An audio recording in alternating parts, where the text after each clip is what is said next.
Burung di udara, Tuhan pelihara, karena kasih-Nya.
Shalom sahabat dahsyat, sahabat luar biasa.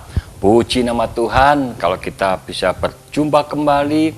Saya yakin dan percaya sepanjang minggu bahkan sepanjang bulan ini saudara dan saya sudah menerima anugerah kasih karunia dan kemurahan-kemurahan yang Tuhan Yesus berikan kepada saudara dan saya.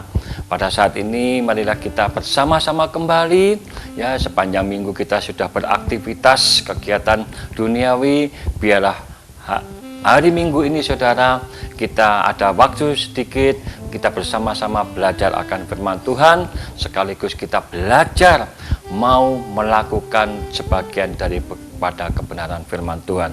Mari saudara kita satukan hati, kita berdoa. Segala puji, segala syukur kami kembalikan kepada Engkau ya Tuhan. Pada saat ini karena Engkau sudah memberikan satu kebaikan demi kebaikan, anugerah kasih karuniamu yang sudah Engkau nyatakan sepanjang minggu ini. Terima kasih ya Bapa. Tiba saatnya kami hambamu dan para pemirsa bersama-sama belajar akan sebagian daripada firman-Mu. Urapi hambamu, urapi para pemirsa sehingga kami mampu melakukan sebagian dan mengalami apa yang Kau katakan dalam setiap kebenaran firman-Mu ya Bapa. Terima kasih Tuhan Yesus, kami akan duduk diam membuka hati kami, amat istimewa dalam roh kami ya Bapa. Hanya di dalam nama Tuhan Yesus Kristus yang siap diberkati firman Tuhan, kita katakan amin. Bapak Ibu yang dikasih Tuhan, saudara bisa mencatat, saya beri judul sharing firman Tuhan pada saat ini, fondasi hidup ya, fondasi hidup ya. Setiap kehidupan pasti ada fondasi. Saya tidak tahu fondasi apa yang saudara membuat kehidupan saudara untuk berlandaskan, tetapi biarlah firman Tuhan pada saat ini sebagai orang percaya, saya himbau firman Tuhanlah yang menjadi sebagai fondasi hidup saudara dan saya. Karena berbicara tentang fondasi hidup, biasanya saya hanya membawakan 2-3 ayat paling banyak, tetapi saat ini ya maaf ya saudara, banyak sekali ayat-ayat yang akan saya kupas dan tentunya dengan singkat karena waktu juga singkat saudara. Mari kita baca bersama-sama ayat yang tidak asing lagi berbicara tentang fondasi. Matius 7 ayat 25 ya. Matius 7 ayat 25 dikatakan, kemudian turunlah hujan dan datanglah banjir, lalu angin melanda rumah itu. Tetapi rumah itu tidak rubuh dan sebab didirikan di atas batu. Ya, di sini jelaskan saudara, ya, ada dua landasan fondasi untuk membangun sebuah rumah. Yang pertama, orang bodoh, ya dikatakan orang yang kurang bijak, dia mendirikan bangunan rumahnya di atas pasir. Yang bijaksana, yang pintar, orang yang punya pengalaman yang luar biasa tidak akan membangun sebuah bangunan atau rumah di atas pasir, melainkan di atas batu. Ya, sudah sangat jelas sekali. Ketika bangunan itu kedepannya atau selanjutnya diuji, ya baik goncangan, gempa bumi, banjir, angin dan sebagainya, maka di situ akan muncul kekuatan pondasinya, saudara. Ya, ketika orang tersebut membangun sebuah rumah di atas batu dan juga batu karang yang teguh, tentunya tidak akan roboh. Ya, sekarang saudara tidak asing lagi, ya kalau saudara berwisata atau berliburan di kota-kota, banyak sekali sudah ada bangunan yang menjulang ke langit yang tinggi-tinggi sekali, ya, gedung-gedung yang bertingkat, apartemen, hotel, perkantoran dan sebagainya, saudara. Ya, di kota-kota besar itu sudah tidak ada lahan kosong lagi. Ya, kalau saudara pergi ke Jakarta atau ke Surabaya, ya terutama di kota-kota besar, sudah ya hampir tidak ada ruang-ruang yang kosong. Mereka penuh dengan bangunan-bangunan yang kokoh, bangunan-bangunan yang luar biasa tingginya, saudara. Ya, pernahkah saudara ya mengamati sebelum bangunan tersebut muncul atau berdiri dengan megahnya? Tentunya saudara, saya pribadi yang pernah belajar berkuliah di teknik sipil tentunya sangat paham sekali bagaimana cara membangun, ya, membuat suatu landasan atau suatu pondasi yang kuat, yang untuk bisa ditopang, dibebani suatu bangunan-bangunan yang mencakar langit. Ya, istilahnya bangunan pencakar langit itu bisa tingkat 50 atau 60, bahkan saya pernah dengar ada bangunan yang sampai hampir 100 lantai, saudara. Ya, tidak saya bisa membayangkan, ya bisa dihitung, jangan dibayangkan, saudara. Kalau dibayangkan ya tidak mungkin itu terjadi, tapi dihitung sekali dan itu sangat memungkinkan. Tentunya bangunan-bangunan yang saya maksud tadi itu mempunyai sebuah pondasi, sebuah landasan yang sangat kuat sekali. Ya, demikian juga, saudara, kekuatan sebuah bangunan itu sangat ditentukan sekali oleh fondasinya. Ya, sama dengan sebuah pohon, saudara. Ya, pohon itu ketika diombang-ambingan oleh angin yang kencang, saya melihat kemarin di medsos, saudara, media sosial di, kalau nggak salah, sorry ya, mungkin saya bisa salah, di Beijing atau di negara Cina sana terjadi angin ribut, ya, sampai ya bangunan-bangunan itu atap melayang semua, saudara. Ya, bahkan mobil sampai bergoyang, mobil box itu saking kencangnya. Tetapi ada bangunan yang istilahnya menter, yang masih berdiri kokoh. Artinya apa? Saya yakin dan percaya bangunan itu dibangun pada landasan atau fondasi yang kuat. Ya, fondasi sangat menentukan tingginya sebuah bangunan tadi yang sudah saya katakan. Juga fondasi itu menentukan itu sebuah daya tahan terhadap goncangan, baik goncangan gempa bumi, ya baik angin ribut dan sebagainya. Saya juga kemarin beberapa bulan yang lalu melihat, ya mungkin nggak salah itu terjadi di Jepang, saudara, ya, dengan gempa bumi ini dengan skala Richter 7,9 kalau nggak salah, itu saya lihat kemarin. Itu bangunan tinggi itu luar biasa, bisa goyang kanan goyang kan, ya, ada yang nggak kuat sudah roboh semua, kaca-kaca pada pecah semua dan sebagainya. Tetapi ada juga toh bangunan yang berefeknya ya mungkin retak-retak saja, nggak sampai terjadi roboh dan sebagainya.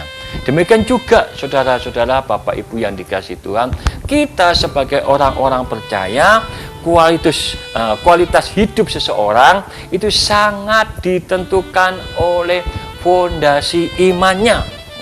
fondasi iman yang dibangunnya. Bagaimana saudara saya membangun fondasi iman? Apakah seperti orang-orang yang tadi disebutkan dalam Alkitab, orang bodoh mendirikan bangunan di atas pasir? Ataukah saudara dan saya membangun sebuah bangunan atau rumah di atas batu, yaitu batu karang yang teguh, yaitu Yesus sendiri, saudara? Ya, kita tahu bahwa hari-hari ini yang kita jalani penuh dengan gejolak, dengan masalah, dengan guncangan dari berbagai aspek, saudara. Ya, yang di aspek kehidupan yang intinya, saudara, bukan bagaimana saudara dan saya bisa lari kencang, ya, untuk menghindari masalah, ya, untuk bisa tidak berhadapan, tidak bertubrukan dengan masalah. Jangan, saudara. Justru masalah itu harus kita hadapi. Semakin saudara dan saya menghindar dan lari dari sebuah masalah, saudara tetap dikejar. Tetapi ketika saudara mau menghadapi masalah, saudara, saya yakin dan percaya masalah itu akan saudara selesaikan. Ya, demikian juga saudara, ketika, ya, ini ilustrasi saja, sebuah kapal ketika dia tidak mau dan mau berani menghadapi gelora ombak-ombak yang besar, maka dia tidak akan sampai. Kalau dia hanya tenang-tenang saja, tidak mau melawan arus, maka bahkan dia lama-kelamaan pasti terhanyut oleh arus tersebut. Kalau misalkan saudara punya perahu, misalkan saudara mau menyeberang ke tempat sana, ini arus deras sekali. Kalau saudara tidak mau, ya, istilahnya melawan arus, itu tidak akan sampai ke sana. Kalau saudara tidak punya kemampuan dan punya keinginan untuk melawan arus, bahkan lari seperti hanyut, bahkan didorong arus yang keras tadi untuk hanyut ke sana, tidak sampai kepada tujuan. Ya, Bapak Ibu yang dikasihi Tuhan, Paulus di dalam Roma 10 ayat 17 dikatakan, iman timbul dari pendengaran dan pendengaran oleh firman Tuhan. Karena itu saudara dan saya harus membangun fondasi atau mendasari hidup saudara dan saya dengan firman Tuhan. Landasan hidup orang percaya tidak lain dan tidak bukan harus dilandaskan oleh firman Tuhan. Itulah yang luar biasa, saudara. Matius 4 ayat 4, ya, dikatakan, Matius 4 ayat 4 dikatakan, manusia bukan hidup dari roti saja, tetapi dari setiap firman yang keluar dari mulut Allah. Artinya apa? Saudara, dalam kehidupan sehari-hari, ya, dalam mengarungi kehidupan di dunia ini, saudara bukan hanya berpikir duniawi saja, kedagingan saja. Dikatakan manusia itu bukan hidup dari roti saja, ya, bukan hidup dari keduniawian saja, tetapi marilah kita hidup dari setiap firman yang keluar dari mulut Allah, yang dicatat di dalam firman Allah. Ya, itu saudara landasan hidup saudara. Lukas 6 ayat 47 juga berkata demikian, saudara. Setiap orang yang datang kepadaku, dia dikatakan, dan mendengar perkataanku, mendengar perkataan Yesus, mendengar perkataan Allah yang tertulis di dalam Alkitab, ya, terutama di dalam Injil, serta melakukannya, ya, bukan hanya mendengar, tapi firman Allah dalam Lukas 6 ayat 47 dikatakan saudara dan saya harus melakukannya. Dan saya tambahi, saudara, pengalaman pribadi saya bukan saja mendengar, bukan saja melakukan, tapi saudara harus mengalami, ya, mengalami. Mengapa saya katakan kalau saudara tidak mengalami itu rugi, saudara? Saya seringkali sharing sama teman-teman, ya, berapa lama sih saudara mengikut Tuhan, berapa lama sih saudara percaya kepada Yesus? Ada yang menjawab 10 tahun, ada yang menjawab 5 tahun, ada yang sudah lama 30 tahun. Terus saya tanya, apa pengalaman saudara dalam mengiring dan percaya kepada Yesus? Ada yang cuma pleguk, tolak gini, saudara, ya. Ternyata banyak halnya orang mengerti, memahami, bahkan mengerti benar firman Tuhan, tapi jarang mengalami, saudara. Yang ini, ya, saya himbau kepada teman-teman semuanya, ya, juga para pemirsa, alami. Minta Roh Kudus, ya, untuk memberikan kekuatan untuk bisa menjalani dan mengalami firman Tuhan. Kalau saudara bisa mengalami, itu mancep saudara. Ya ibarat saudara ngencep sesuatu mak jelek gitu, mancep. Apapun ya, goncangan angin apapun saudara, ketika saudara bisa mengalami firman Tuhan saudara alami, saudara tidak akan gampang goyah. Bahkan saudara ya, saya katakan saudara tidak akan bisa mundur ya. Banyak sekali di medsos ya, kalau saudara nggak tahan jangan lihat saudara ya, ada debat sana debat sini saling menjatuhkan. Oh tuh ya, hari-hari ini memang luar biasa. Tapi saya yakin dan percaya ketika saudara ya hidup berlandaskan firman Tuhan yang kuat, yang kokoh saudara alami, saya yakin dan percaya saudara tidak gampang terseret ya, seperti orang yang bangun di atas pasir. Begitu ada air, ada banjir, pasti ambruk saudara ya. Fondasi hidup yang kita ya semakin hari semakin kuat apabila menjadikan firman Tuhan itu sebagai makanan rohani. Setiap hari orang tumbuh besar kuat karena dia makan. Demikian juga saudara saya, supaya bisa hidup kuat dan dalam hidup ini saudara bukan saja berlandaskan firman Tuhan ya, melakukan dan mengalami, saudara harus setiap hari mengisi hidup saudara, mengisi kehidupan rohani saya dengan firman Tuhan sebagai makanan rohani. Pemazmur dalam Mazmur 1 ayat 2 dan 3 dikatakan, yang kesukaannya adalah Taurat Tuhan dan merenungkannya siang dan malam, ia seperti pohon yang ditanam di tepi aliran air, yang menghasilkan buahnya pada musimnya dan yang tidak layu daunnya, apa saja yang dibuatnya berhasil. Artinya apa? Ketika saudara dan saya dalam kehidupan ini yang mendasarkan hidup saudara dengan firman Tuhan dan merenungkannya siang dan malam, itu ibarat saudara seperti pohon yang ditanam di tepi aliran air. Baik itu musim kemarau, baik itu musim panas, ketika saudara tertanam di tepi aliran air, artinya sungai, saudara tidak akan pernah kering ya. Saudara tidak akan mati, tetapi saudara tetap hidup, berbuah dan sebagainya saudara ya. Saat itulah kehidupan kita akan semakin di bawah, lebih tinggi lagi, semakin tinggi di bawah, naik lagi ya. Yesaya 40 ayat 31 dikatakan, seumpama Raja Wali yang naik terbang dengan kekuatan sayapnya. Artinya apa? Mereka berlari dan tidak menjadi lesu, dan mereka berjalan tidak menjadi lelah. Itu aneh saudara ya, aneh. Kalau saya dulu berpikir begini saudara, ayat ini kok aneh, berlari dan tidak menjadi lesu. Artinya logikanya tuh tidak masuk akal. Lari mestinya tambah lesu, tambah kesel, tambah lelah saudara, pasti. Tetapi ini tidak ya, mereka berlari dan tidak menjadi lesu, dan berjalan menjadi tidak menjadi lelah. Ketika saudara apa ya, melandaskan hidup saudara kepada firman Allah. Di tempat yang tinggi itulah saudara, kita akan melihat dan mengalami perkara-perkara yang luar biasa. Gak ada orang yang berada di tingkat kerendahan bisa melihat keadaan yang lebih tinggi, tidak mungkin. Tetapi ketika saudara di tempat yang paling tinggi, ya ini saudara, pengalaman saya sama anak saya Yohan itu kalau berpergian di kota itu senang sekali mencari hotel yang tingkatnya tinggi ya. Tidak perlu saya sebutkan hotel apa, yang jelas bisa 30 sampai 40 lantai. Ketika saya minta sama Buddha, "Mah, pesen yang di kamar paling tinggi ya, Mah, yang paling atas." Oke. Begitu saya di sana, saya kalau setiap malam mau tidur sebelum juga berdoa ya, fellowship, saya membaca firman Tuhan, saya seringkali di terasnya hotel tadi, saya bisa melihat pemandangan seluruh kota tersebut ya, begitu luar biasa. Artinya apa? Ketika kita di bawah naik lebih tinggi, saudara akan melihat perkara-perkara yang luar biasa. Dikatakan Yesaya tadi, kita bagaikan Raja Wali yang terbang tinggi, dibawa oleh Allah kita, naik semakin tinggi untuk melihat kemuliaan Allah.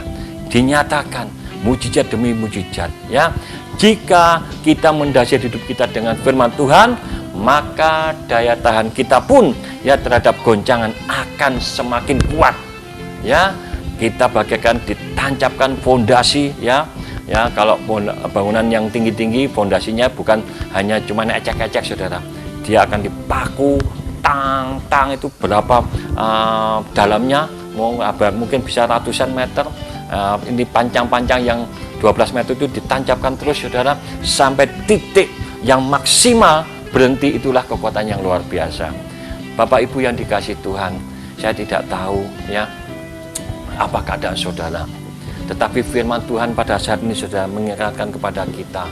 Marilah saudara, ya, hidup kita yang hari ini banyak goncangan, banyak masalah dalam berbagai aspek kesehatan, ekonomi, ya, kehidupan rumah tangga dan sebagainya. Pandemi ini betul-betul sekali ya menggoncangkan kehidupan kita.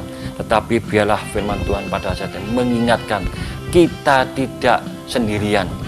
Kita ada firman Tuhan yang saudara saya baca. Oleh sebab itu saudara, ya, semakin kita banyak waktu di rumah, pergunakanlah semaksimal mungkin berhubungan lebih erat lagi, lebih dekat lagi, lebih intim lagi kepada Tuhan.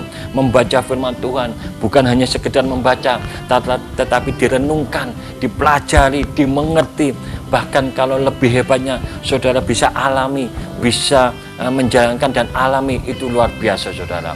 Saya yakin dan percaya ketika firman Tuhan yang kuat itu menjadi dasar dari segala kehidupan saudara, saya yakin corona pun ya tidak akan menggoncangkan kehidupan saudara. Memang secara kasat mata terasa, tetapi biarlah firman Tuhan yang pada saat ini saudara dengar bisa menguatkan iman saudara. Tidak saya panjangkan firman Tuhan, biarlah Roh Kudus sendiri yang berkata-kata. Kita terbatas waktu, tidak ada batas Roh Kudus berkata-kata di dalam setiap kehidupan saudara dan saya. Mari saudara, kita satukan hati kembali, kita berdoa. Kami bersyukur kepadamu Tuhan, firman Tuhan yang luar biasa sudah mengingatkan kami kembali akan firman Tuhan menjadi landasan hidup kami. Tuhan, berikanlah kami Roh Kudus-Mu. Tutup bungkus kami dan kuasai kami dengan Roh Kudus, sehingga kami boleh mengerti, belajar mengerti, melakukan dan mengalami banyak hal daripada firman-Mu. Firman-Mu yang luar biasa, janji-janji-Mu yang ajaib. Tuhan, kami boleh mengalami satu persatu ya Bapa, sehingga kami boleh kokoh dan kuat berdiri dalam menghadapi situasi dan keadaan dunia ini ya Bapa. Terima kasih Tuhan, sekali lagi tanamkan firman-Mu dalam setiap loh hati kami, pikiran kami, amat teristimewa roh kami ya Bapa, sehingga firman-Mu bukan keluar dengan sia-sia, tetapi Tuhan, kami yakin dan percaya Engkau akan memberkati kami semua. Hamba-Mu berdoa buat para pemirsa yang saat ini mungkin Tuhan yang keadaan sakit atau kekurangan dalam ekonomi. Tuhan, tolong tilik satu persatu, datangi mereka semua Tuhan dengan belas kasihan-Mu Tuhan. Tolonglah yang sakit Kau sembuhkan dalam nama Yesus. Yang ekonominya tergoncang akibat COVID-19 ini Tuhan, tolong bangkitkan mereka. Berikan kemakmuran-Mu, turunkanlah, bukakan tingkap-tingkap langit, tingkap-tingkap kerajaan surga. Semua apapun yang ada di dalam kerajaan surga, turunkan kepada kami semua ya Bapa. Terima kasih ya Bapa. Hamba-Mu berdoa buat para pemimpin-pemimpin bangsa Indonesia yang kami cintai, dari tertinggi MPR, DPR, Presiden, Wakil Presiden, Gubernur, Wali Kota, semuanya, Bupati Tuhan, sampai jajaran terendah Tuhan, tolong beri kesatuan hati, gotong royong, kesepakatan, hikmat, marifat, kesehatan Tuhan, semua membawa bangsa Indonesia ini bangsa yang lebih baik lagi dan terbebas dari corona ya Bapak. Terima kasih Tuhan, hamba-Mu berdoa buat pimpinan daerah Tuhan, Bapak Bupati, Wali Kota, Malang dan Batu sekitarnya ya Bapak. Tuhan tolong apapun Tuhan yang terbaik Engkau curahkan kepada kami semua ya Bapak. Demikian juga kami berdoa buat kru yang sudah bekerja sama dengan kami, Kau berkati berlimpah-limpah Tuhan, sehingga acara kami Tuhan memberkati khususnya Kota Malang, Batu dan sekitarnya ya Bapak. Terima kasih Tuhan Yesus.